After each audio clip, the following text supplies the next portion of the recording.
High and hello, myself Animan Roy and welcome to AR physics. আজকে আমরা করবো হচ্ছে ইলেকট্রোস্ট্যাটিক্স চ্যাপ্টারটা কমপ্লিট। আগের দিন আমরা যতদূর অবধি দেখেছিলাম তারপর থেকে আমরা আজকে করবো। So without any further edu শুরু করা যাক। তো আজকে আমাদের প্রথম টপিক হচ্ছে তড়িতাবেশ বা ইলেকট্রোস্ট্যাটিক ইন্ডাকশন। তড়িতাবেশ বা ইলেকট্রোস্ট্যাটিক ইন্ডাকশন কাকে বলে সে সম্পর্কে আমরা ফার্স্টে জানবো। তো কাকে বলে? কোনো অনাহিত বস্তু, সেটা পরিবাহীও হতে পারে, অপরিবাহীও হতে পারে, অন্তরকও হতে পারে, মানে অপরিবাহী আর অন্তরক সেম জিনিস, বা অর্ধপরিবাহীও হতে পারে, কিন্তু অনাহিত হতে হবে। এবার অনাহিত হওয়ার মানে কি? অনাহিত হওয়ার মানে হলো যে বস্তুর মধ্যে কোন রকম আধান নেই, মানে সেই বস্তুটা নিস্তড়িত অবস্থায় থাকবে। ঠিক আছে? তো কোনো অনাহিত বস্তুর কাছে আমরা যদি কোনো আহিত বস্তুকে নিয়ে আসি, তাহলে সেই অনাহিত বস্তুর মধ্যে সাময়িকভাবে আধানের সৃষ্টি হবে। এই পদ্ধতিকে বলা হয় তড়িতাবেশ বা ইলেকট্রোস্ট্যাটিক ইন্ডাকশন। তো কি জিনিস? ফার্স্টে আমাদের দরকার একটা অনাহিত বস্তু। তো ধরলাম এটা আমাদের অনাহিত বস্তু, ঠিক আছে? এই বস্তুর মধ্যে কোন রকম আধান নেই। আধান না থাকার মানে কি এটা যে ইলেকট্রন প্রোটন নেই সেটা না, কিন্তু এর মধ্যে ইলেকট্রনও আছে প্রোটনও আছে, কিন্তু ইলেকট্রনের সংখ্যা আর প্রোটনের সংখ্যা সমান পরিমাণে আছে, সেজন্য এটা কি নিস্তড়িত অবস্থায় আছে। তাহলে এটা কি অনাহিত একটা বস্তু। এটা পরিবাহীও হতে পারে, অর্ধপরিবাহীও হতে পারে, অপরিবাহীও হতে পারে, কোনো ব্যাপার না। এবার এর কাছে আমরা যদি কোনো আহিত বস্তুকে নিয়ে আসি, ধরলাম এটা একটা আহিত বস্তু, এটাকে এর কাছে নিয়ে আসলাম। এই বস্তুটার মধ্যে কি আধান আছে? ধরলাম পজিটিভ আধান আছে। কি আধান আছে? ধরলাম পজিটিভ আধান আছে, ঠিক আছে? তো এই আহিত বস্তুটাকে এই অনাহিত বস্তুর কাছে আনলে কি হবে? এই অনাহিত বস্তুর মধ্যে সাময়িকভাবে আধানের সৃষ্টি হবে। ঠিক আছে? এদিকে পজিটিভ আনা হয়েছে, সেজন্য এদিকে কি হবে? নেগেটিভ আধান সৃষ্টি হবে, এদিকে কি হবে? পজিটিভ আধান সৃষ্টি হবে। ঠিক আছে? তো সবার প্রথম কথা, তড়িতাবেশ বা ইলেকট্রোস্ট্যাটিক ইন্ডাকশন কাকে বলে? কোনো অনাহিত বস্তুর কাছে যদি কোনো আহিত বস্তুকে আনা হয়, তাহলে সেই আহিত বস্তুর কারণে অনাহিত বস্তুতে কি হবে? আধানের সৃষ্টি হবে সাময়িকভাবে। ঠিক আছে? সাময়িকভাবে আধানের সৃষ্টি হবে। এই পদ্ধতিকে কি বলা হয়? এই পদ্ধতিকে বলা হয় তড়িতাবেশ। তড়িতাবেশ, ঠিক আছে? তো যদি এটা ডেফিনিশন লিখতে বলা হয়, কি লিখবো আমরা? একটি আহিত বস্তুকে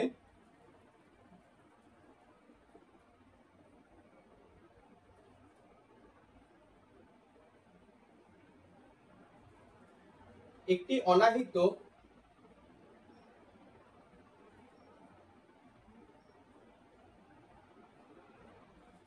বস্তুর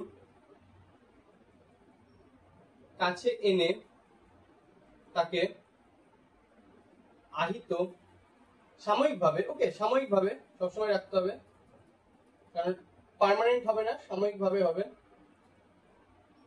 সাময়িকভাবে আহিত করার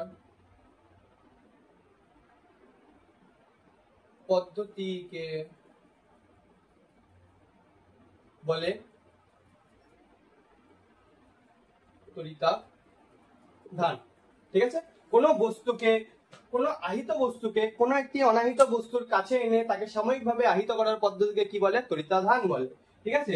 এটাকে আমরা পরমাণু দিয়েও বুঝতে পারি। কিরকম করে? ধরলাম এটা একটা পরমাণু, এর নিউক্লিয়াসের মধ্যে কি আছে? প্রোটন আছে, নিউট্রন আছে। বাইরে কক্ষপথ বরাবর কি আছে? এখানে ধরলাম দুটো ইলেকট্রন আছে, ঠিক? আর তার বাইরের কক্ষপথ কটা আছে? 8টা ইলেকট্রন থাকতে পারে।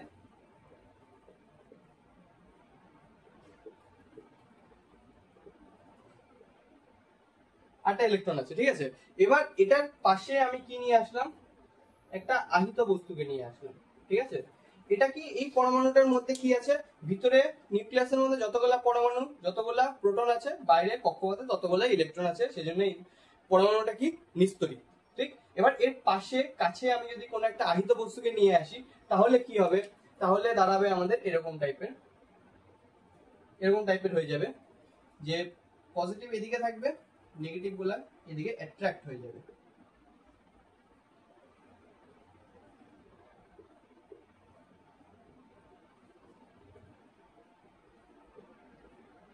এক দুই তিন চার পাঁচ ছয় সাত আট ধরলাম এদিকে, ঠিক এদিকে অ্যাট্রাক্ট হয়ে যাবে, এদিকে যদি পজিটিভটা থাকে। তাহলে কি দাঁড়ালো?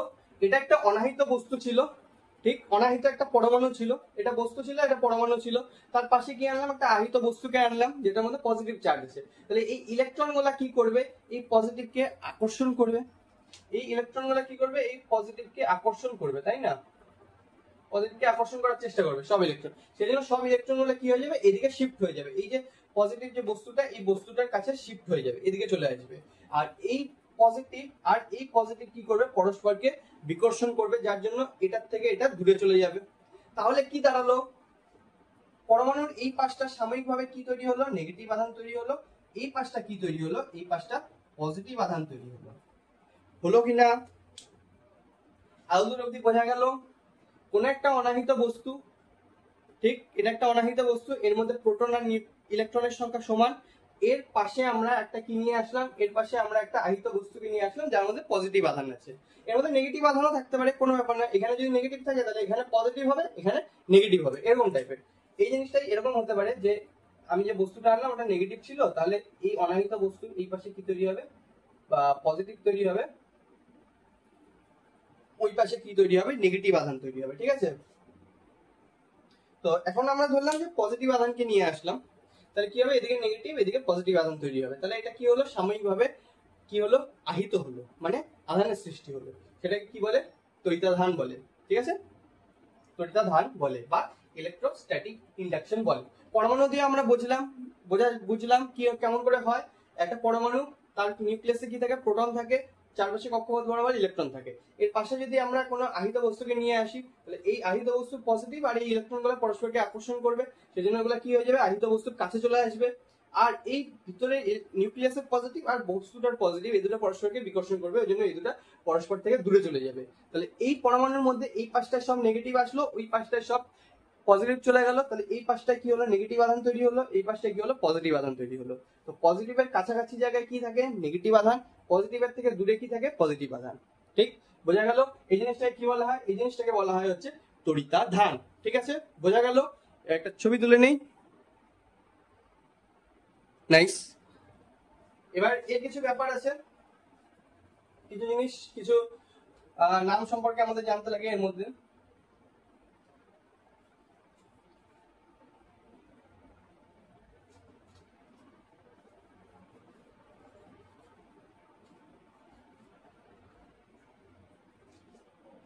সবার প্রথম, এটা কি ছিল, আধানহীন, মানে অনাহিত বস্তু ছিল, এটা আধানযুক্ত বস্তু। এই আধানযুক্ত বস্তুর মধ্যে যে আধান থাকে তাকে কি বলা হয়, আবেশী আধান।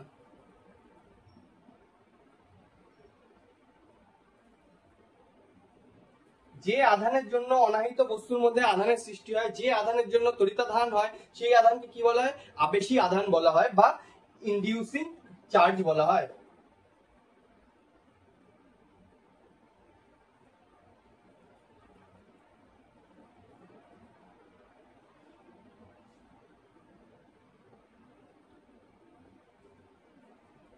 ঠিক, তড়িতাধানের ক্ষেত্রে যে বস্তুটার মধ্যে আধান থাকে, যে আধানের জন্য অনাহিত বস্তুটার মধ্যে আধানের সৃষ্টি হয়, তড়িতাধানের সৃষ্টি হয়, সেই আধানকে কি বলে, আবেশী আধান বলে বা ইংলিশে ইনডিউসিং চার্জ বলে।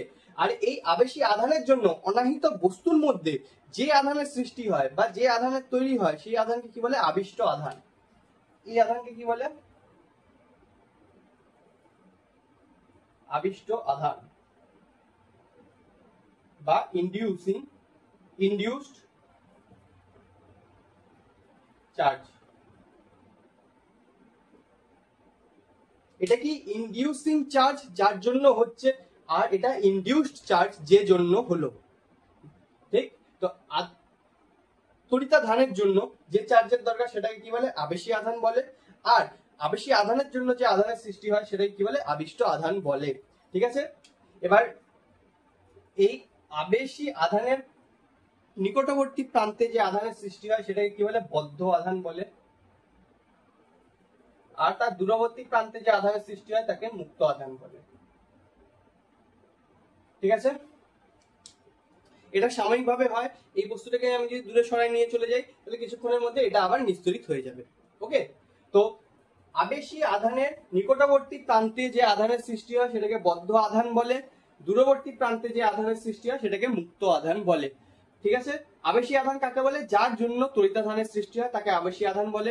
আর তড়িতাধানের জন্য যে আধানের সৃষ্টি হয় অনাহিত বস্তুর মধ্যে সেটাকে কি বলে? আবিষ্ট আধান বলে। ঠিক আছে, বোঝা গেল? তাকে কি বলে? আবিষ্ট আধান বলে। তো আবেশী আধান কাকে বলে, আবিষ্ট আধান কাকে বলে, বদ্ধ আধান কাকে বলে, মুক্ত আধান কাকে বলে, বোঝা গেল? ক্লিয়ার? ওকে, তো আগানো যাক। ছবি তুলে নিলাম একটা জাস্ট। এবার নেক্সট আমাদের কনসেপ্ট আসে, সেটা হচ্ছে তলমাত্রিক ঘনত্ব। ওকে, তলমাত্রিক ঘনত্ব কাকে বলে সেই সম্পর্কে আমরা এবার দেখব।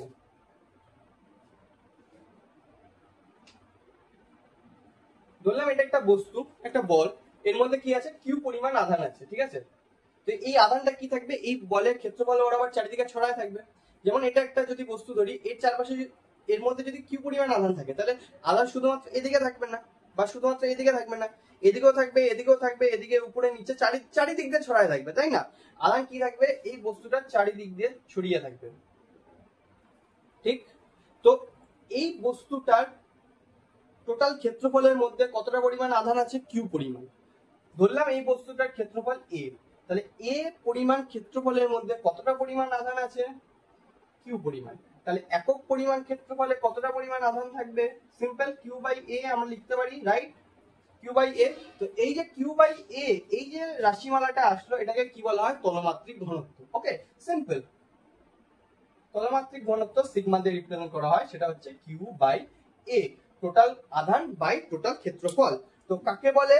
কোন আহিত পরিবাহী, এটা একটা আহিত পরিবাহী, এই বস্তুটার মধ্যে কি আছে? কিউ পরিমাণ আধান আছে। তো এই বস্তুটার, এই আহিত পরিবাহী প্রতি একক ক্ষেত্রফলে যতটা পরিমাণ আধান থাকে তাকে কি বলে? তাকে বলে তলমাত্রিক ঘনত্ব। ঠিক আছে, তো এই বস্তুটার মধ্যে কিউ পরিমাণ আধান আছে, সেই আধানটা এর ক্ষেত্রফল বরাবর ছড়িয়ে থাকবে। তাহলে ক্ষেত্রফল যদি এ হয়, তাহলে এ ক্ষেত্রফলে কিউ পরিমাণ আছে, তাহলে একক ক্ষেত্রফলে কত থাকবে? কিউ বাই এ। একক ক্ষেত্রফলে যতটা পরিমাণ আধান থাকে সেটাকে কি বলা হয়? তলমাত্রিক ঘনত্ব। ঠিক আছে, সেটাকে কি বলা হয়? তলমাত্রিক ঘনত্ব বলা হয়। এবার কোন বস্তুর যে প্রান্তের বক্রতা যত বেশি হবে, কোন বস্তুর যে প্রান্তের বক্রতা যত বেশি হবে, সেখানকার তলমাত্রিক ঘনত্ব তত বেশি হবে। কিরকম?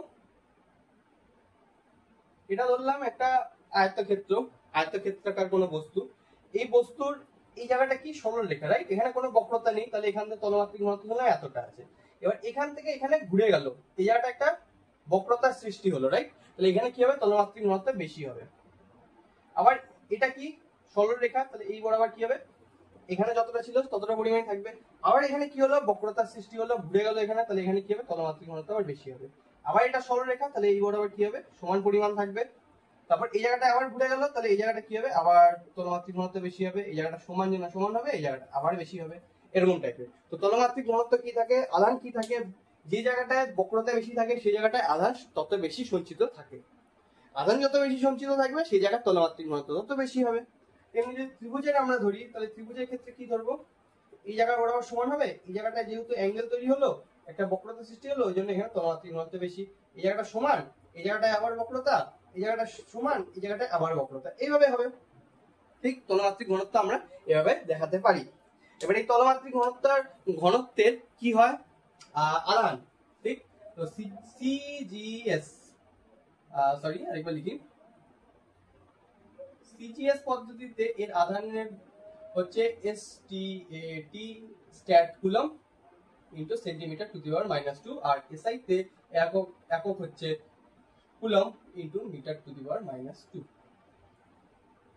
এটা কি হলো? এর আধান, সরি এর কি হলো? একক। ওকে, এটা কি হলো? এর একক হলো। তো তলমাত্রিক ঘনত্বের একক কি হয়? সিজিএস এর stat coulomb into centimetre to the power -2, SI তে কি হলো? Coulomb into metre to the power -2। এটাকে এভাবে লেখা যায়, স্ট্যাট কুলম্ব পার সেমি স্কয়ার, আর এসআই তে কুলম্ব পার মিটার স্কয়ার। ঠিক আছে, তো যে যেভাবে বলবে, যে যেভাবে উচ্চারণ করবে তার উপর নির্ভর করে। এই হলো কি? তলমাত্রিক ঘনত্ব। সিম্পল জিনিস, রাইট? কোন বস্তুর মধ্যে টোটাল কতটা পরিমাণ চার্জ থাকে বাই ওই টোটাল বস্তুর ক্ষেত্রফল, তাহলে টোটাল চার্জ বাই টোটাল ক্ষেত্রফল ইকুয়াল টু কি? তলমাত্রিক ঘনত্ব। আশা করি বোঝা গেল। ছবি তুলে নেই। সো বেসিক্যালি এগুলোই হচ্ছে কি আমাদের আজকের টপিক ছিল এক কি তড়িতাবেশ। ঠিক আছে, তড়িতাবেশ কেন হয়? কোনো অনাহিত বস্তুর কাছে যদি কোনো আহিত বস্তুকে আনা হয় তাহলে কি হয়, সেই বস্তুর মধ্যে সাময়িকভাবে আধানের সৃষ্টি হয়। ঠিক, কেন হয় সেটা সম্পর্কে দেখলাম। বস্তুর যে লেভেল সেই লেভেলেও দেখলাম, তার সাথে পরমাণুর লেভেলেও, মানে পরমাণুর মধ্যে কেমন করে সেটা হয় সেটা সম্পর্কে আমরা দেখলাম। ঠিক আছে, তারপর আবেশী আধান, আবিষ্ট আধান, বদ্ধ আধান, মুক্ত আধান, এগুলো সম্পর্কে আমরা দেখলাম। তারপরে কি হলো, তারপরে আমরা দেখলাম হচ্ছে তলমাত্রিক ঘনত্ব সম্পর্কে। এরপর লাস্ট আমাদের একটা ছোট্ট উদাহরণ আছে, সেটা হচ্ছে বজ্র নির্বাহকের। সেটা কি আবেশের উপরে নির্ভর করে তৈরি হয়েছে। ঠিক আছে, রিয়েল লাইফ এক্সাম্পল। অনেক বড় বড় উঁচু উঁচু বিল্ডিং গুলাতে কি থাকে, বিল্ডিং এর উপরে একটা করে তার লাগানো থাকে, একটা করে তামার তারের প্লেট লাগানো থাকে। এটা ধরলে একটা বিল্ডিং, অনেক বড় বিল্ডিং, উঁচু বিল্ডিং। ঠিক আছে, 1 তলা 2 তলা 3 তলা 4 5 6 7 8 9 10 তলার বিল্ডিং। ঠিক আছে, তেমনও বেশি না, তাও 10 তলার বিল্ডিং। ঠিক আছে, এবার এই বিল্ডিং এর উপরে এখানে কি লাগানো থাকে, একটা করে বজ্র নির্বাহক লাগানো থাকে। এই বজ্র নির্বাহক থেকে একটা তার আসে, সোজা গিয়ে মাটিতে মিশে যায় আর্থিংয়ে। ঠিক আছে, এরকম করে বজ্র নির্বাহক লাগানো থাকে। এবার এর কাজ কি? এর কাজ হচ্ছে যখন মেঘ হবে, বজ্রপাত হবে, তখন বজ্রপাতটা যেন বিল্ডিং এ না পড়ে, বিল্ডিং এর যাতে কোনো ক্ষতি না করে। ঠিক আছে, এটার কাজ হচ্ছে এটা। কেমন করে করবে? মেঘ যখন হলো, বজ্রবিদ্যুৎ যখন হচ্ছে, তখন কি হবে, মেঘের মধ্যে আধানের সৃষ্টি হবে। মেঘের মধ্যে কি হবে, আধানের সৃষ্টি হবে। তো ধরলাম, আমি জাস্ট ধরলাম মেঘের মধ্যে পজিটিভ আধান তৈরি হয়েছে। ঠিক আছে, মেঘের মধ্যে যদি পজিটিভ আধান তৈরি হয়, তাহলে এই যে দণ্ডটা, তামার যে পাতটা, ঠিক আছে, এটা কি এই মেঘের কাছাকাছি আছে, তাহলে এর মধ্যে কি তৈরি হবে, আবেশের তৈরি হবে, আবেশ সৃষ্টি হবে, তাই না? তড়িতাবেশ হবে। এটাতে পজিটিভ হলে এটাতে কি তৈরি হবে, এখানে নেগেটিভ আধান তৈরি হবে। আর এর উল্টো দিকে কি হবে, পজিটিভ, যে পজিটিভটা এই তার বরাবর এসে এখানে মাটিতে মিশে যাবে। ঠিক, মাটিতে মিশে যাবে পজিটিভ আধানগুলো, তাই না? আচ্ছা, এইবার যখন বজ্রপাতটা হবে, বজ্রপাতটা কোথায় হবে, এই তারে হবে। কেন? কারণ এখানে পজিটিভ, এখানে নেগেটিভ, তাহলে এই দুটো পরস্পরকে কি করবে, আকর্ষণ করবে। তাহলে যে বজ্রপাতটা মাটিতে হওয়ার কথা ছিল বা বিল্ডিং এ হওয়ার কথা ছিল, সেটা আকর্ষণ করে নিল কে, এই দণ্ডটা বা এই তামার পাতটা। ঠিক, কারণ এখানে আবেশের তৈরি হলো। তো ফার্স্টে আবেশ তৈরি হয়, তারপর আকর্ষণ হয়। আবেশ কেন হলো, এই মেঘের মধ্যে পজিটিভ আধান ছিল, যার জন্য এটা কাছাকাছি থাকার জন্য এর মধ্যে আবেশ হলো। কি হলো, নেগেটিভ আধান তৈরি হলো। তারপর কি হলো, আকর্ষণ হলো। আবেশের জন্যই তো আকর্ষণ। ফার্স্টে পজিটিভ আর নেগেটিভ এই দুটোই তো আকর্ষণ করে পরস্পরকে, তাই না? পজিটিভ নেগেটিভ এই দুটোই তো আকর্ষণ করে। এমন তো না যে নিস্তড়িত, দুটোই নিস্তড়িত, এরা দুজন পরস্পরকে আকর্ষণ করবে, সেটা তো করে না। সেটা মহাকর্ষের ক্ষেত্রে ছিল, সেটা আলাদা জিনিস। বাট আমরা এখানে দেখছি কারেন্টের ক্ষেত্রে। ঠিক আছে, তো নিস্তড়িত দুটো বস্তু পরস্পরকে আকর্ষণ করবে না। কি করে, পজিটিভ আর নেগেটিভ। তো এই মেঘটা যদি নিস্তড়িত হয়, মানে নর্মাল সাদা মেঘ যেটা থাকে সেটা হয়, আর এই বস্তুটা কি নিস্তড়িত অবস্থায় থাকে, তাহলে এই দুটোর মধ্যে কোনো আকর্ষণ হবে না, তখন কোনো সমস্যা নেই। কিন্তু এই মেঘের মধ্যে যখন আধানের সৃষ্টি হবে, যখন বজ্রবিদ্যুৎ হবে, তখন ধরলাম এর মধ্যে পজিটিভ হলো, তাহলে এর মধ্যে আবেশের জন্য কি হবে, নেগেটিভ তৈরি হবে, আর পজিটিভ গুলো নিচে চলে যাবে। তাহলে এই দুটোর মধ্যে কি হলো, আবেশের তৈরি হলো। এটা আবেশী আধান, এটা আবিষ্ট আধান। এই দুজনের মধ্যে অ্যাট্রাকশন হবে, মানে আকর্ষণ হবে, যার জন্য এই যে বজ্রপাতটা বিল্ডিং এ হওয়ার কথা ছিল বা মাটিতে হওয়ার কথা ছিল, সেটা কি হবে, এর মধ্যে হবে। এ সোজা সেটাকে ট্রান্সফার করে দেবে। এর মধ্যে বজ্রপাত হলে এই সোজা এটাকে ট্রান্সফার করে মাটিতে নিয়ে চলে যাবে, বিল্ডিং এর কোনো ক্ষতি হবে না। সো এই হলো বেসিক এটা থিওরি। ওকে, আশা করি এই ছোট্ট একটা উদাহরণ সম্পর্কে বোঝা গেল। সো এই দিয়ে আমাদের চ্যাপ্টার কমপ্লিট এটা। ঠিক আছে, প্রথম চ্যাপ্টার ছিল একদম বেসিক চ্যাপ্টার, ছবি তুলে নেই। ওকে, তো একদম ছোট চ্যাপ্টার ছিল, একদম বেসিক চ্যাপ্টার। এই বেসিক জিনিসগুলো আশা করি সবাই আগের থেকেই জানা ছিল, বাট তাও আরেকবার আমরা কি করে নিলাম, রিভিশন করে নিলাম টাইপের জিনিস। আর যদি নাও জানা থাকে, তাহলে আশা করি সব এমনি নতুন করে বোঝা গেল। তো এরপর থেকে আমরা শুরু করবো হচ্ছে মেন চ্যাপ্টার। ওকে, সো আজকের জন্য এটুকুই। যে ছবিগুলো তুললাম নোটস হিসেবে নিচে পিডিএফ লিংক দেওয়া থাকবে ডেসক্রিপশনের মধ্যে, সেখান থেকে দেখতে পারো। ওকে, সো আজকের জন্য এটুকুই। আশা করি ভালো লাগলো লাইক করে দিও, শেয়ার করে দিও, সাবস্ক্রাইব করো, কারণ সাবস্ক্রাইবার বেস আমাদের অনেকদিন ধরে আটকে আছে। সো গ্রোথ তো আমাদেরও করতে হবে, তাই না? তো আজকের জন্য এইটুকুই। দেখা হচ্ছে নেক্সট সেশনে। ওকে, টাটা।